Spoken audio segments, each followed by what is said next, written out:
Belakangan publik dikejutkan dengan adanya istilah rekening dorman yang ternyata rekening nasabah yang sudah tidak aktif, kemudian dijadikan tempat penyimpanan pelaku-pelaku kejahatan.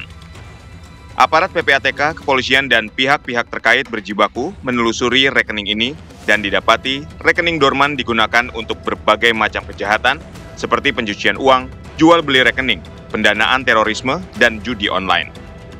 Belakangan Barreskrim Polri mengungkap pembobolan rekening dorman yang digunakan oleh pelaku untuk memindahkan uang sebanyak 204 miliar rupiah hanya dalam hitungan 17 menit. Bagaimanakah peran pemerintah khususnya pihak-pihak yang berwajib mengatasi kasus kejahatan yang menggunakan rekening tidak aktif atau rekening dorman tersebut?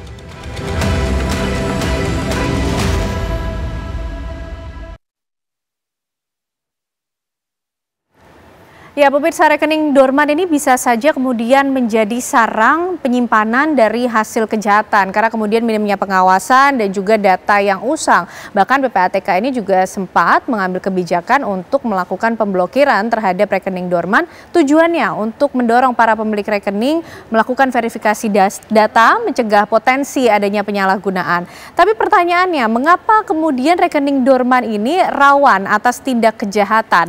Bagaimana pencegahan yang harus dilakukan dan juga sikap yang harus diambil oleh para pemilik rekening? Malam hari ini kita akan berbincang dan membahasnya bersama dengan sejumlah narasumber yang sudah bergabung di Apa Kabar Indonesia Malam. Di studio sudah hadir ahli keamanan siber, ada Mas Pratama Persada. Selamat malam, Mas. Sehat ya, Mas? Terima kasih malam hari ini sudah hadir. Dan juga nanti akan bergabung bersama kita juga pemirsa, ada mantan Ketua PPATK Pak Yunus Hussein dan juga mantan Wakab Barreskrim tahun 2011 hingga 2012 Irjen Pol Purnawirawan Bekto Suprapto. Tapi Mas Pratama, pertanyaan pertama mungkin, kenapa sih kok rekening dorman ini fragile sekali, rawan terhadap tindak kejahatan? Enggak, sebenarnya enggak salah. Rekening dorman itu malah sebenarnya dia aman dari tindak kejahatan secara default ya gitu. Kenapa? Karena rekening yang dorman itu dia nggak bisa ditransaksikan, nggak bisa ditransfer, nggak bisa diambil, nggak bisa dimana, nggak bisa gitu, karena statusnya itu memang idle, didormankan begitu. Nah, kenapa kok kemarin ada penjahat yang bisa ngambil, ya kan? Nah, cara modus mereka ngambil itu adalah yang pertama, mereka cari informasi dulu. Rekening dorman dalam satu bank, misalnya cabang itu ya, ada berapa, cara isinya mencari berapa. informasinya gimana, Mas? Cara mencari informasi ada beberapa cara. Yang pertama adalah dari pimpinan dari bank tersebut. Pimpinan bank itu pasti ngerti nih di dalam banknya, cabangnya itu ada berapa rekening dorman, isinya berapa. Ya, begitu juga di bank yang di pusat, mereka bisa tahu rekening dorman di seluruh banknya itu ada berapa, ada di mana saja, isinya berapa.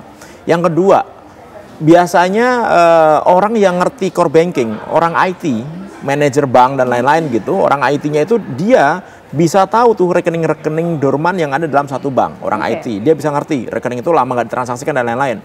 Yang ketiga, orang audit. Jadi orang yang melakukan audit terhadap bank itu ada dari pusat, ada dari Bank Indonesia atau dari BPK atau dari manapun gitu ya.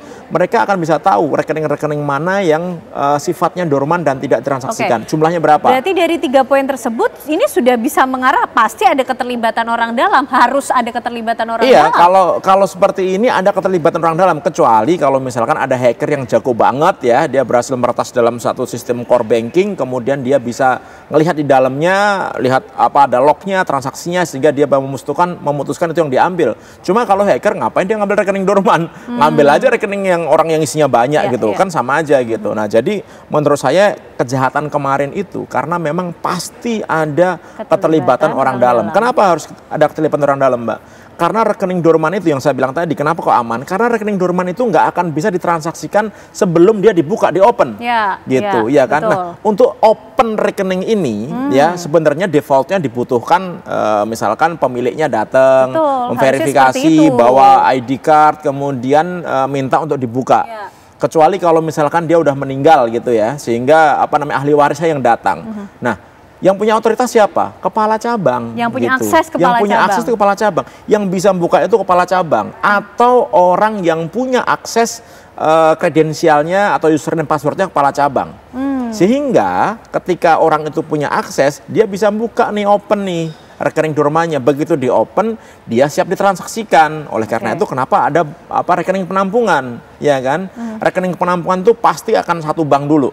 Karena transfer supaya gampang. Jadi rekening dorman ditransfer ke rekening penampungan, habis itu ada berapa, 5 atau 10, kemudian baru transfer ke bank-bank lain berkali-kali supaya apa? Untuk menghilangkan jejak gitu. Dan modusnya selalu seperti itu kah, Mas Pratama? Sampai yang 204 miliar kemarin? Modusnya selalu seperti itu. Jadi apa namanya, ada berapa layer, kemudian ada berapa bank, kemudian ada berapa entitas, karena entitas itu bukan hanya transfer ke bank, dia bisa ke falas, bisa ke kripto, bisa ke dompet digital dan lain-lain begitu. Sehingga ngejarnya susah. Kalau hanya sesama bank saja, misalkan dari bank A ke bank A, ngejarnya gampang, ngeholdnya itu gampang ya kan. Tapi begitu udah nyampe ke bank yang lain gitu atau dompet digital yang lain, gimana caranya untuk bisa ngehold transaksi itu? Pasti nggak bisa gitu. Nah, oleh karena itu kenapa sebenarnya dibutuhkan sistem fraud detection bank yang bagus. Kalau sistemnya bagus, begitu ada anomali, ini kok ada nih tiba-tiba ada rekening dorman isinya 204 miliar, kok tiba-tiba ke transfer ke beberapa rekening gitu ya kan. Nah, selama ini apakah sistem deteksi itu belum ada atau tidak bekerja secara optimal? Ini yang perlu dipertanyakan. Ada miss di mana, Mas Pratama? Ini yang perlu dipertanyakan. Harusnya bank-bank besar ya, kemarin kan ada di bank BUMN juga itu kan ya. Harusnya bank-bank besar tuh memiliki sistem fraud detection yang cukup bagus gitu. Karena kan kalau kita nasabah menggunakan bank itu kan dasarnya trust ya Mas, kepercayaan. Artinya hal-hal seperti itu kan justru menjadi hal esensial yang harus dipikirkan pertama begitu. Nah iya, masalahnya kadang-kadang teknologi itu juga bisa diakalin gitu. Kenapa bisa diakalin? Ketika orang melakukan transaksi rekening dorman gitu misalkan ya, nah itu kan ada lognya. Nah bisa aja si penjahat ini dia nyewa orang IT jago gitu, karena dia punya akses, lognya misalkan dihapus gitu, sehingga tidak terdeteksi oleh kantor pusat begitu, atau sistem fraud detection-nya dimatikan dulu gitu. Kayak kita misalnya punya antivirus, kan kadang-kadang kalau kita download sesuatu yang terindikasi ada virusnya kita nggak bisa, sehingga kita matikan antivirus sementara gitu. Setelah download baru dihidupin lagi. Nah itu juga bisa dilakukan gitu. Jadi balik lagi, ini ada oknum yang memang dia mainin nih teknologi ini sehingga dia bisa melakukan transaksi rekening dorman tersebut. Kalau kemudian ada oknum yang ikut bermain, Mas, tapi kalau kita melihat sistem deteksinya sendiri, sistem pengawasan atau pencegahannya sendiri, menurut Mas Pratama, sejauh ini sebetulnya sudah yang terbaikkah yang dilakukan atau sebetulnya masih bisa dimaksimalkan lagi? Ya, masing-masing bank beda-beda ya gitu. Masing-masing bank beda-beda, kemudian investasi terhadap keamanan itu masing-masing bank juga beda-beda. Ada yang memang dia menginvestasikan itu adalah investasi bukan cost ya, tapi ada bank-bank yang menganggap itu cost gitu, sehingga tidak menganggap penting gitu ya kan. Nah, ketika sistem suatu bank itu bagus, sistem fraud detection-nya bagus, sistem pertahanannya itu bagus, harusnya bank itu akan lebih secure. Kenapa? Karena akan susah dimainin. Ketika teknologi yang aman itu digunakan, orang akan susah mainin. Bahkan kepala cabang atau kepala cabang pusat pun akan susah memainkan gitu, karena butuh otoritas tingkat pusat. Tetapi ketika ada celah-celah tertentu yang bisa dimanfaatkan gitu, nah itu yang akan jadi masalah. Kenapa? Karena orang yang punya otoritas itu, Mbak, dia kayak ini, kayak dewa lah kalau saya bilang. Kenapa? Dia mau ngapain? Dia mau buka rekening bisa, dia mau buka rekening dorman bisa, dia mau nge-transfer bisa dan lain-lain begitu. Baik Mas Pratama, sampai di situ dulu karena kemudian mantan Wakabarreskrim tahun 2011 hingga 2012 Irjen Pol Purnawirawan Bekto Suprapto sudah bergabung juga bersama kita. Selamat malam Pak Bekto. Selamat malam. Ya, Pak Bekto tentu sudah juga ikut melihat apa yang tengah terjadi Pak, kejahatan perbankan 204 miliar kemudian dipindahkan ke rekening lain begitu dalam waktu 17 menit dan ini menjadi perhatian publik. Polisi pada saat itu atau sampai saat ini juga menurut Pak Bekto mencatat tidak sih Pak concern terhadap kejahatan perbankan seperti ini? Tentu sangat concern ya, polisi sangat concern. Masalahnya pembobolan rekening bank, khususnya rekening dorman, itu dapat diibaratkan sebagai undangan bagi pencuri, ya, undangan bagi pencuri yang ya memang dia kepingin diundang, karena keamanan finansial dimulai dari kewaspadaan yang tidak pernah tertidur. Ini bagaikan gunung es. Saya berpendapat ini pencurian rekening dorman ini kejadiannya jauh lebih banyak daripada yang kita hebohkan ini. Ya. Itu pernyataan saya yang pertama. Oke, dan jumlahnya 204 miliar kalau berdasarkan catatan Pak Bekto juga, ini belum seberapa atau sebetulnya dibaliknya jumlahnya lebih besar lagi, Pak? Saya memperkirakan jumlahnya jauh lebih besar dan lebih sering. Karena ini rekening nasabah yang tertidur dan sebagainya tidak dipahami oleh orang yang kecurian. Jadi ini menjadi perhatian kita semua, bersyukur Baris Krim mengungkap ya. Tapi ingat, kejadian yang sebenarnya saya memperkirakan jauh lebih banyak, jauh lebih besar dari itu. Oke. Ya, ini masih rekening dorman, belum lagi kaitannya dengan kasus-kasus pencurian rekening dana nasabah yang baru-baru terjadi. Itu malah hitungannya itu per milimeter detik. Wow. Ya, jadi detiknya dibagi lagi. Okay. Hanya sekali klik, ya sekali klik rekening dana nasabah ini bisa hilang ratusan miliar. Ini harus menjadi kewaspadaan kita semua.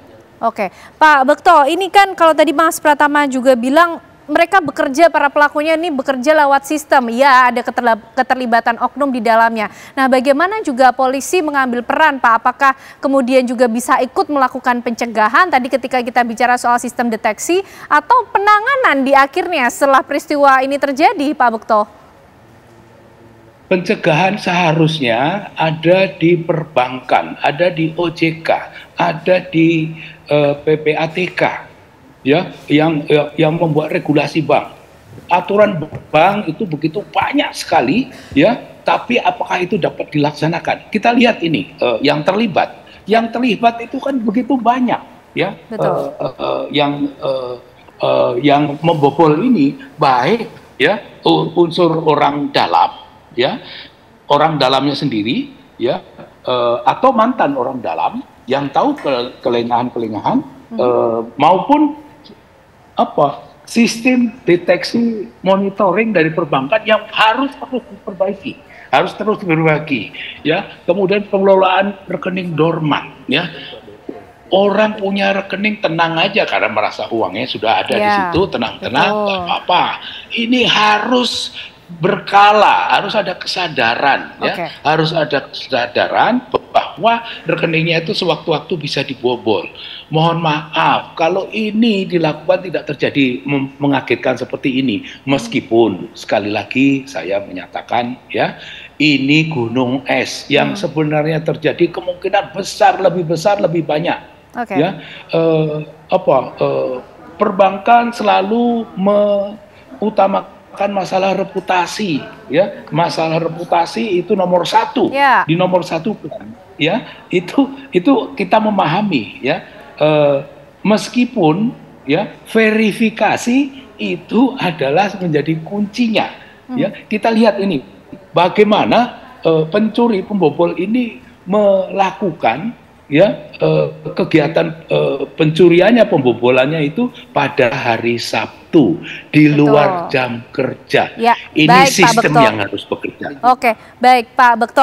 Ini juga sudah bergabung bersama kita nih, sudah lengkap malam hari ini karena sudah hadir juga Pak Yunus Hussein, mantan Ketua PPATK. Pak Yunus, selamat malam. Selamat malam. Sehat Pak. Terima kasih sehat. Sudah hadir melengkapi perbincangan kita malam hari ini karena kemudian PPATK juga yang cukup tahu banyak nih Pak Yunus. Kalau kita bicara soal rekening dorman, saya ingat betul beberapa waktu lalu kita duduk bersama di sini juga Pak, membicarakan mengenai rekening dorman yang nampaknya ini tempat yang sangat diincar untuk terjadinya banyak tindak kejahatan, Pak Yunus. Seperti itukah?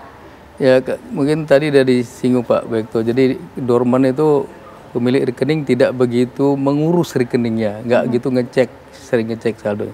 Sehingga OJK sekarang mau keluarkan aturan kewajiban nasabah untuk mengecek gitu, ya. Dan dorman itu sebenarnya kalau aslinya jumlahnya tidak banyak sebenarnya. Biasanya kecil-kecil, apalagi kantor cabang pembantu, itu bank tidak besar, seringkali di bawah saldo minimum. Cuma karena mungkin dia tidak mengurus rekeningnya, dia nggak tahu rekeningnya dimanfaatkan, ya. Atau mungkin ada juga yang dorman yang cukup besar itu dipindahkan tanpa pengetahuan dia. Tapi masalah ini sebenarnya bisa bobol karena ada orang dalam. Itu dia, Pak Nah, Yunus. kalau ada orang dalam, secanggih apapun sistem, sebagus apapun prosedur dan aturan, itu tidak akan berjalan. Ada musuh dalam selimut. Dia udah kasih username, kasih password.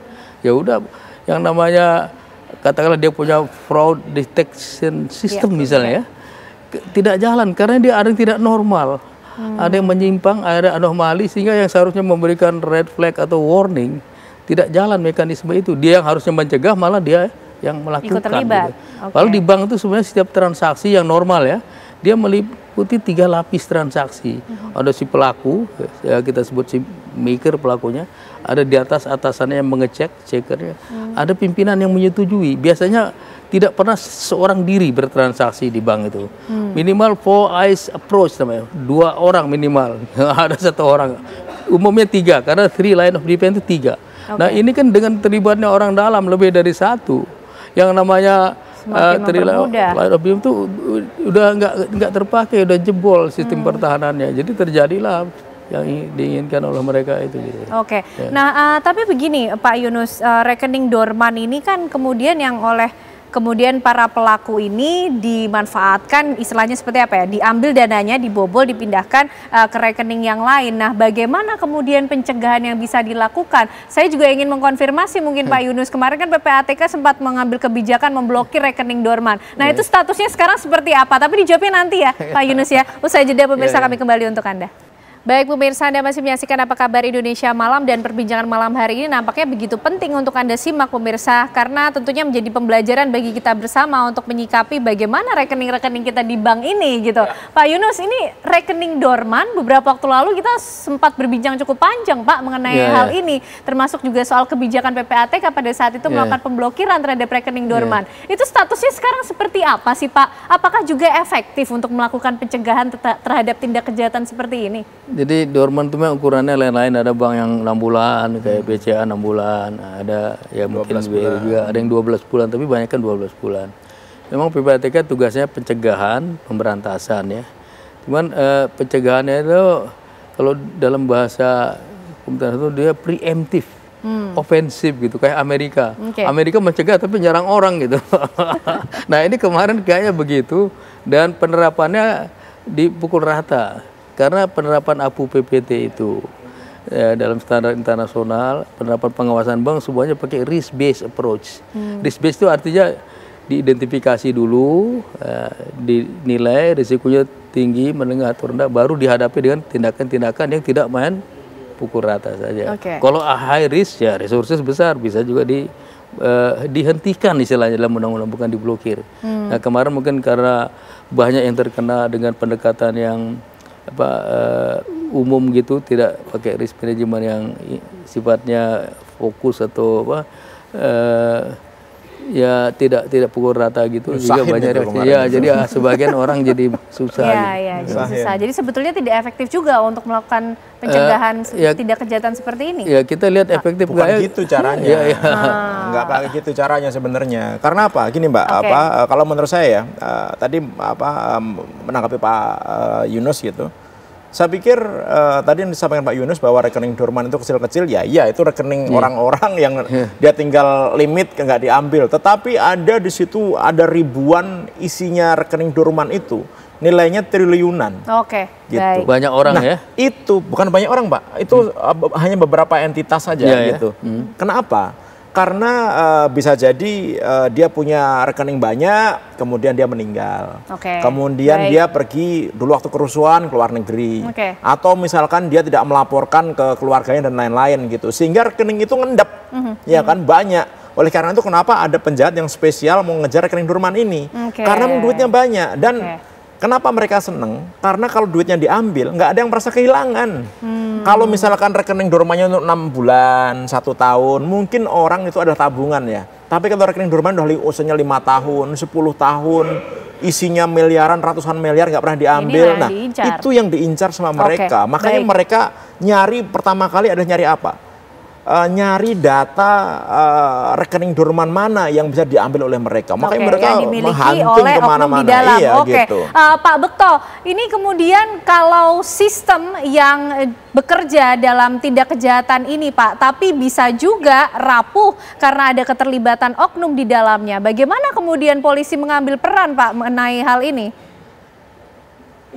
Ya, polisi perannya itu banyak sebenarnya. Tidak hanya satu, ya, tetapi dalam berperan ini prevensinya itu juga harus ada, misalnya koordinasi dengan perbankan untuk early warning, ya, apabila terjadi. Ini kita lihat kejadiannya bulan Juni, baru kita ributkan bulan September, itu terlambat sekali. Ya. Itu kejadian Juni, apakah hanya satu? Apakah Juli tidak ada kejadian? Apakah Agustus dan sampai dengan September ini apakah tidak ada kejadian? Kita tidak tahu. Ya. Karena ya orangnya yang kehilangan tidak tahu, perbankan juga selalu menjaga reputasi. Betul. Itu masalah. Ya, itu untuk prevensi. Kemudian polisi harus punya database ya para pelaku tindak pidana perbankan sebelumnya. Ini apakah punya atau tidak saya tidak tahu.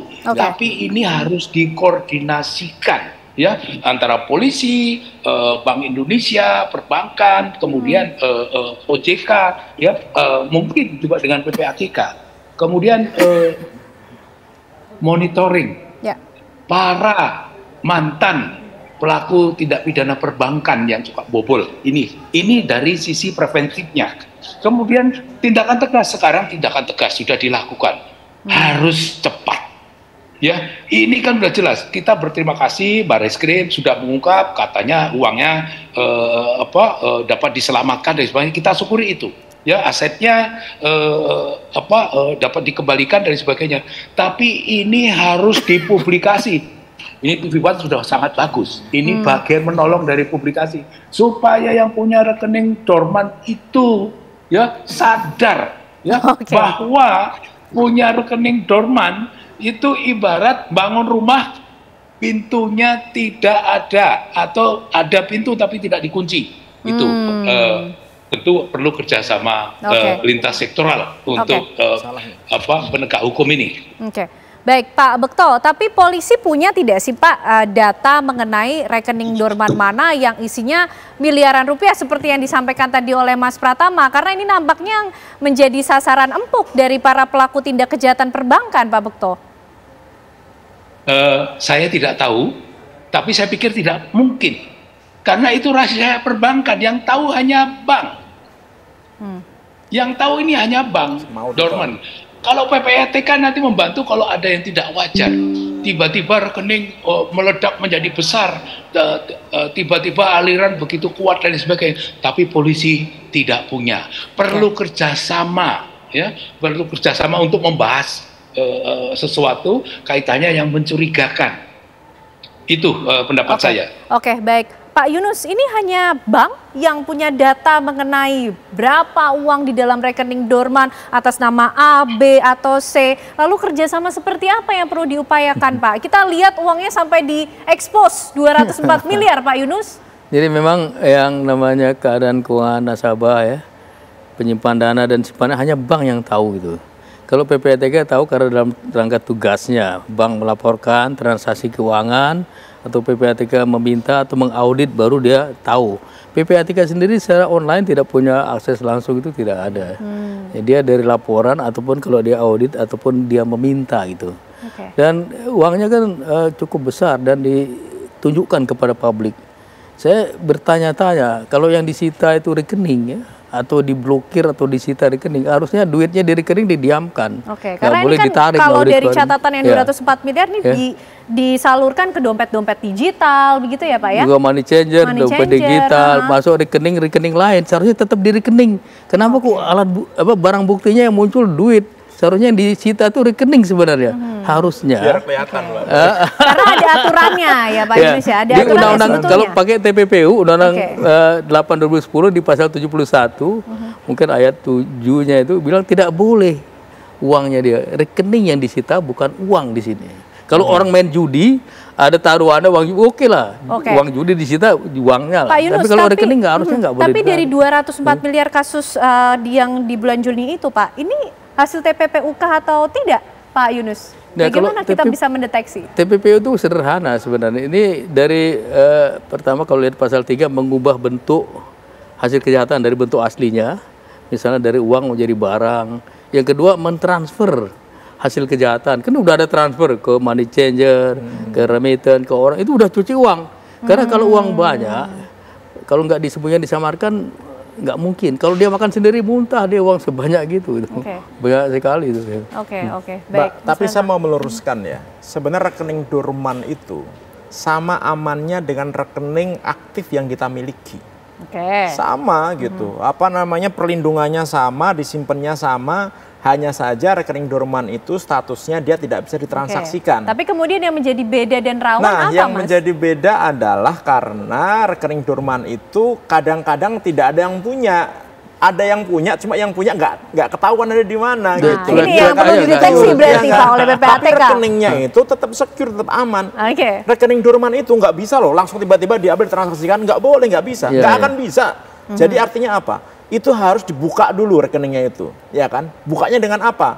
Dengan apa, KTP yang punya gitu, apa namanya, atau ahli warisnya dan lain-lain gitu, ya kan? Resminya kayak gitu. Tetapi ada orang yang bisa buka itu, siapa? Orang yang punya otoritas. Siapa punya otoritas? Kepala cabang, kepala bank pusat, kemudian ada manajer atau orang IT yang ngerti core banking dan lain-lain. Mereka bisa buka itu gitu. Sehingga apa? Diakalin lah ini tanpa prosedur yang resmi, statusnya itu dibuka. Nah, ketika statusnya dibuka, teller pun bisa ngetransferin. Makanya si penjahat itu dia nyewa orang IT supaya apa? Mereka minta username, password, ID-nya si teller ini untuk di remote dari jarak jauh. Apakah bisa tiba-tiba dia pakai komputernya kemudian langsung ngambil di bank? Nggak akan bisa, karena komputer di bank itu dia dilindungi dengan akses lokal. Sehingga apa? Diberikanlah akses VPN. Kayak gini-gini nih. Jadi seolah-olah si orang IT yang si penjahat itu dia mengendalikan komputer internal di dalam bank tersebut sehingga bisa ditransfer. Sebelum ada otoritas, nggak akan bisa diapa-apain itu. Harus ada otoritas untuk membuka rekening dorman yang sebetulnya sama amannya. Dan berlapis. Nah, tapi begini Pak Bekto, tadi Mas Pratama juga menyampaikan ada juga rekening dorman yang tidak jelas siapa pemiliknya, begitu kan? Nah, itu ribuan. Pak Bekto, nah bagaimana polisi bisa mendeteksi apakah kemudian rekening dorman ini berpotensi menjadi tempat tindak pidana pencucian uang atau tidak? Polisi tidak akan tahu yang namanya rekening dorman kecuali pemiliknya dan bank. Polisi nggak akan bisa, ya, karena ada rahasia bank dan sebagainya. Kalau polisi sampai tahu ada rekening dorman, itu diberitahu oleh yang punya rekening atau ada dibocorkan oleh internal bank. Dan itu rasanya tidak mungkin. Undang-undang kita itu sangat ketat. Tapi ya sekali lagi, ini masalah rekening dorman ini menjadi tanggung jawab bersama. Ya, menjadi tanggung jawab bersama. Kalau ketahuan ini dibobol dan sebagainya, itu baru polisi masuk, ya, memproses tindak pidananya. Tapi kalau diharapkan untuk bisa mencegah pembobolan rekening dorman dan sebagainya, paling-paling polisi ya sekarang ini dibantu oleh TV One mempublikasikan kepada masyarakat, hati-hati dengan rekening dorman, ya, hati-hati ya, karena uang-uang ini kan sangat menggiurkan, bisa menggiring siapapun yang punya kesempatan, siapapun yang punya pengetahuan untuk mengambil. Tugas polisi adalah kalau terjadi menyidik kasus ini setuntas-tuntasnya, jangan dipilih-pilih, semua harus diproses. Apapun jabatannya, apapun pangkatnya, apapun levelnya di dalam perbankan. Baik. Pak Yunus, ini harus ada kerjasama banyak pihak. Ya, bank memiliki reputasi menawarkan kepercayaan kepada nasabah. Diharapkan nasabah juga punya kesadaran. Tapi bagaimana juga kita bisa meminta atas kesadaran dari bank untuk ikut bekerja sama menjaga rekening kita, kemudian melaporkan bila ada anomali atau tindak kejahatan. Gimana Pak mengaturnya? Tadi saya sebutkan akan keluar POJK yang mewajibkan nasabah untuk mengecek secara periodik. Jadi dia menguruslah rekeningnya. Ya dorman tuh karena orangnya nggak ngurus rekeningnya, mungkin dia udah nggak di sini atau udah meninggal ataupun ahli warisnya nggak ngurus, atau ada orang yang masih aktif juga nggak terlalu aktif ngurus rekeningnya, itu ada kewajiban. Kemudian kalau misalnya ada katakanlah perubahan, pengurangan, pendebatan, dia harus kasih tahu bank nih dasarnya apa, dia bisa ajukan keberatan.